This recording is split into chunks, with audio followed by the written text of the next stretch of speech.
Hello everyone, this is MMA Interesting Prospects podcast. Today our guest is Tyler Forsythe, who will fight on LFA 210 June 13th. Hello Tyler, how are you? I'm doing good, man. Thanks for having me out here. I've just been training hard, trying to get ready for this bout on LFA 210 coming up in I think 13 days now. And I think that actually this fight against Calvert is kind of like super interesting one because with your style you are 4-1 right now. You finished all of your fights all of your wins in the first round, and the same Calvert did because I think that he got also all the finishes in the first round. So it seems that there is some chance that this fight will not take 15 minutes. But if you can tell me, what do you think about him as the opponent? And do you think that you will be able to finish him? So yeah, man, I agree with you. I believe that it's a very interesting fight on the card. I believe me and Eric are both like highly touted prospects coming out of our region. Luckily, we get to showcase our skills on a bigger platform like LFA versus doing it on the regional scene. So I'm super grateful for that. And yeah, man, I do see myself, being able to edge out a finish against Eric, but I also see this fight with both of us being real heavy finishers.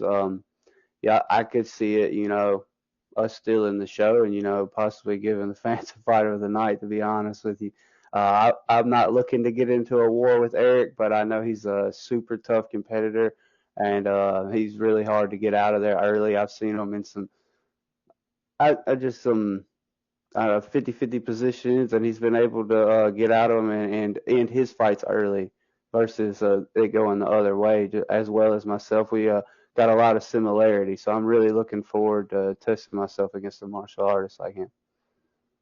And what do you think about your cardio? Because you finished all four of the opponents that you had in the first round. Of course, you fought in the decision fight as the amateur, but it was a little bit different. So when you train your cardio in this training camp, do you think that it can be like advantage of yours in this fight? I've definitely been just hitting the road work and getting the rounds in just to make sure that I'm able to operate at 100% for 15 minutes. We've been sparring in this camp way longer than 15 minutes. We've been going usually 5 to 6 rounds. Sometimes it's with the same guy the whole time. Sometimes I get fresh bodies, so it's really pushing my cardio. I did have an amateur fight that was 5 rounds, 3 minute 5 rounds. So that is 15 minutes. Obviously, there's more breaks in between because it's 5 rounds, so you get different breaks. But I don't think I'm going to be gun shy due to cardio or anything. Obviously, it depends on what my opponent brings to the table and how hard he comes swinging out of the gate. Because I mean, I'm going to be there ready for him from the time the bell rings.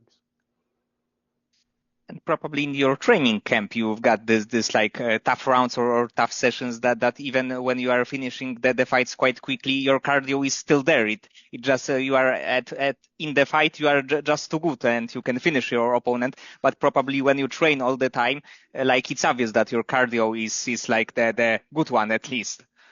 Yes, sir. That's what I'm looking forward to with Eric. I believe he's not gonna. I believe in my skills. I'm confident in my skills to where if he leaves an opening, I'll be able to capitalize on it. But also, I believe that he's going to bring a lot more to the table than my previous opponents. That he'll be a little bit wittier in certain situations and not give me those openings to where I will be able to get outside of the second round and I will be able to showcase more of my skills overall as a martial artist. And for now, this fight is the only fight on your contract with LFA. Yes, sir. But I believe a good statement win here over an opponent like Eric will open up some doors for me in LFA and possibly even a multi-fight contract with him. And actually, LFA got this kind of crazy roster, and like flyweights, bantamweights are super deep divisions. So if you can win a few fights in LFA, it's like obvious that there is a big chance that next for you should be like something bigger. So it's usually the UFC.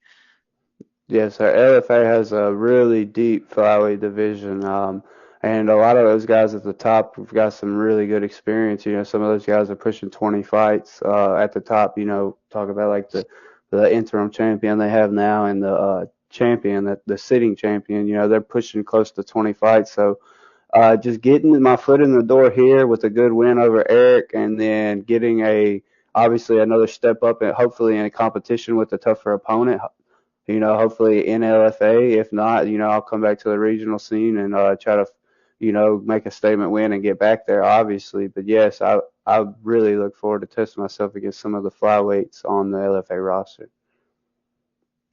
And between your last fight and this one will be a little bit less than a year break. It's around 11 months. So if you can tell me what was the reason behind quite a long break like this?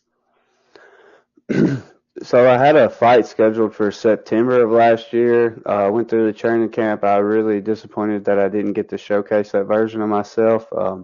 It was my first what I call opportunity for a big show, CFFC, you know, Cage Fury. They're more on the East Coast, but they're still like a big feeder organization to the UFC. And so I took that opportunity to fight with those guys very seriously. And the day that I was supposed to fly out, the fight got canceled. Opponent said he had staff. We all know how pulling out of fights on fight week goes. It's super frustrating because you sacrifice so much. And you know, I still flew out there, still weighed in, still supported my guys. But I knew after that fight, me and my wife were planning on purchasing a home. So I took, you know, the end of that year to secure a home. But then at the beginning of January of this year, some things at the gym, you know, kind of happened to where that the gym that I was at was closing. So I was, you know, in more of like a transitionary period. I wasn't really just trying to compete without, you know, knowing who's going to be in the corner with me. And I just really wasn't looking forward to competing at the beginning of the year with all the chaos that was going on as far as like my MMA life was concerned. So once I could find some sturdiness there where I could train like I needed to be training, and I could count on teammates and coaches to have my back and guide me in the right direction. I asked my coach at the time, Coach Fisher, to reach out and see what he could find, and we heard back from LFA, you know, that Erik was looking for a fight, and we knew him, so we just decided that the opportunity with LFA was, you know, a little too sweet to pass up. You know, some people don't know opportunity when it slaps them in the face, and you know, you got to be ready to go. So even though it's a year long layoff, I would have loved to get more of like I don't know, not like a tune up fight, but you know, just a a fight locally here to not knock the ring rust off, but get that feeling back. It would have been great, but like I said, with an opportunity with LFA comes up, you gotta say yes. It could be potentially life changing as far as my MMA career is concerned. A good win here. Yes, yes, definitely. It will be a big one. And you said before that you were frustrated that the fight didn't happen. And how long can it take for you just to like get rid of this kind of feeling? Because it's probably quite a big one for a moment, because you are preparing your body and your mind for a fight, and in the end the fight it's not gonna happen. So yeah, man, like I said, it was the first time I'd had that happen across my amateur or pro career, so it was super frustrating, super gut wrenching. Didn't sleep much that night after I figured out that I wasn't going to be competing after sacrificing so much time and money into a training camp. But ultimately, I knew that it was God's plan. You know, that fight wasn't meant to take place. So I just really rooted myself in my faith and knew that God would send bigger things to me. And you know, this fight with Erik, I believe, is way bigger than that previous fight that I had. And what is your current main gym that you are preparing yourself for this fight? So this training camp, I'm training with Law School MMA out of Memphis, Tennessee. It's led by Brian Hall. We got a Coach Jason Aldridge and Terry Johnson, Amari Boyd. There are several coaches up there. It's a really big gym in the area, and they have the deepest room at 125 pounds. So when it came time to ultimately leave gyms, it was a no-brainer for me. And if I'm correct, they've got a very good welterweight in the UFC, Danny Barlow. Yes, sir. Danny Barlow fights out of law school. Yes, sir. They several prospects. Like I said, it's a really, really talented gym. So, stacked really in every weight class. Good work for anybody in the Memphis area that wants to come. So you usually like train and spar with the people with the similar size like you, like maybe flyweights, maybe bantamweights. Yes, sir. Every now and then I will roll around with some featherweights. But for primarily, we're so stacked. There's no reason for me to uh, spar with anybody super heavy or way longer than me, unless we're just rolling. We'll roll with no weight limits, obviously, but when it comes to sparring and fight focused drills, it's definitely with 125 pounders. And in your fights, we can see that you are a very, very good grappler. You've got a few submissions, and we can see that you feel really good on the ground. And I saw that you had one combat jiu-jitsu fight. It was like almost 2 years in 2023. And how did you like this kind of concept? Like it wasn't really combat jujitsu. I'm assuming you're referring to like jujitsu with slaps on the to a grounded opponent. That wasn't the rule set, but that is what it says on my tapology. But that wasn't the rule set. I haven't competed in one of those yet, but I'm not shying away from it. I've just never had the opportunity. It's not something that's really big in our area. I couldn't tell you a single promotion in within a 2 hour radius that does any combat jujitsu. Okay, so it was just a grappling bout. Yes, sir. It was just a 10-minute grappling bout with the. I believe you referred to the one with Gabe McKay. He's a really, really tough jiu-jitsu competitor here in the area. He's strictly jiu-jitsu, and I was eager to test myself against somebody with submission skills like him. I ultimately came up on the wrong end of it, but it was a good test to see where I'm at as far as that realm goes, being strictly grappling.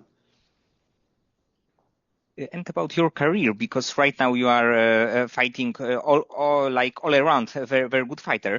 But do you have a do you like preference for what kind of style do you want your next opponent to be? Like maybe very good striker, maybe like all American wrestler. Do you think about this kind of the stylistically matchup? When the matchups definitely play a key role when it comes to accepting fights and looking for fights. I don't want to obviously shoot myself in the foot and fight somebody that's going to be my kryptonite, so to speak. But right now, just being a lower level pro is what I would say. It's not really about what anybody else is doing. There are, guys that are going to be probably one step above the rest. There's always going to be that one guy that's just like a superstar destined for greatness. But I just, more or less focusing on what I can do and being able to showcase all of my skills in a fight is something that I really look forward to before really just dictating and saying that I would like to fight a pure wrestler or a pure striker. But that being said, obviously with some of my heavy grappling strengths, pure striker would be really a no-brainer matchup as long as I can get inside of those strikes and get them down. I'd obviously feel pretty confident in my chances of coming out of that bout victoriously. But right now, I'm just focusing on leveling up and showcasing my skills to the best of my abilities in this fight that's upcoming. I'm not really looking forward I'm not looking past Erik in any way ever to even think about who I'd like to fight next or what style. And do you like watch fights like from the analyst perspective that you watch a fight and you see what are like the strong points of the fighters or maybe weaknesses? Yes, sir. I believe watching film on your opponent, and not only watch film on your opponent, but watching film on yourself. I critique my own film. I send it to my coaches. They send me critique back. It's something that my original coach, Jeff Denny, really practiced on, knowing your opponent, knowing their tendencies, knowing yourself, knowing your tendencies, where you're good at, where you're weak at, where you might be able to scramble a little faster, you might have a quicker reaction time into something that they like opportunities present themselves, but it's also a good thing to be able to sense when an opportunity is about to present itself because that reaction time is it's a variable, like your opponent can have a faster reaction time than you can, but are they as high IQ as you are watching film and knowing what to look for? You can beat somebody on reaction time just sensing something that's coming because you've seen it before in their film study. And for now, do you have maybe one fighter from the UFC that you really like to watch and maybe take something from his style to your game? I really like Corey Sandhagen right now in the UFC. Just his striking, I really like the way that he's so explosive, so dynamic, never sitting still. He reminds me so like somewhat of like a he's not in there to say the point fight, so to speak, but he outclasses his opponent so much that's almost what it looks like. He's just dancing around him, outpointing him, and he finds the finish the majority of the time. And not only his striking, but his grappling. He's a really good grappler, very underrated grappler, I believe. So you go back and watch his fight with Umar and the way that he was able to keep himself from getting held down. That's something I strive to be more like. I definitely look up to. He's a peer of mine. Definitely look up and try to model my style more towards his. I believe it's a really complete style. And I think that he deserved to fight for the title soon. Maybe winner Sean against Merab. I think that like both these fights like Corey against Merab or Corey versus Sean didn't happen before. So I think that both of them would be like super interesting from the fans' perspective. I believe so too. I'm really surprised that he didn't get it after beating Davison Figueiredo with Sean O'Malley, still coming off the loss and not he defended his title against one person, not really having that deep title defense resume, but it's business, so you understand why the UFC skipped over him for that title shot. He's also been dealt like the probably toughest resume up there up top aside from Rob. He TJ Dillashaw, Peter Yan, Umar right back to back. It was, he took those losses on the chin though, and he came bounce back from it. So even that is something that fighters, can respect and look up to. Just his tenacity and his never say die attitude. And outside of world of MMA of the training, if you have like a little bit more free time and you can do something with it, do you have like maybe some hobbies like watching fights but outside of MMA? My main hobby when I'm not fighting, life has been really blossoming for me these past 2 years. I haven't really got to take any vacations and like really just participate in the hobbies that I enjoy. I've been, doing a lot of fatherly and husband things, just securing a place to live, a forever home for my family, and working outside of that. We had a daughter last year, so I haven't really just been able to immerse myself in anything except MMA and work and providing for my family. But on my free time, whenever I do get to do the things that I like to do, I like to be outside. Me and my wife enjoy hiking, seeing waterfalls and stuff like that, kayaking, just really anything that gets us outside. But if I'm feeling lazy, I'll sit around and play PlayStation. We'll binge watch some TV. I'm a real big family man. I'm not spending too much time away from my family unless it's at the gym. I'm not out partying with friends and whatnot. I'm not a dance. I don't go karaoke or nothing like that. It's very family oriented, very faith oriented, and just very nature oriented. I just try to be a better version of myself every day. And probably like MMA is good tool to do it, to be just better, or like all around better man. Yes, sir. I found MMA at like the probably the lowest point in my life, and it really gave me a lot of self-discipline and self-esteem boost to secure the life that I've been able to secure ever since I've found MMA. Okay, Tyler. So many thanks for the time and for conversation. I think that this fight against Eric will be one of the best fights on the card. I'm really interested, sorry, in the result of this fight.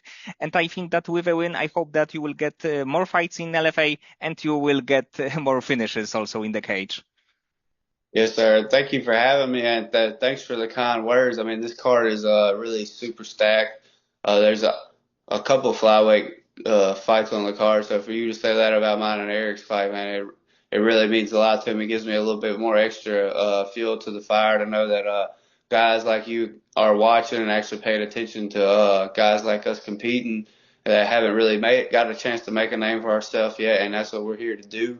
And again, thank you for the time and allowing me to voice myself and share some of my preparations for this fight camp.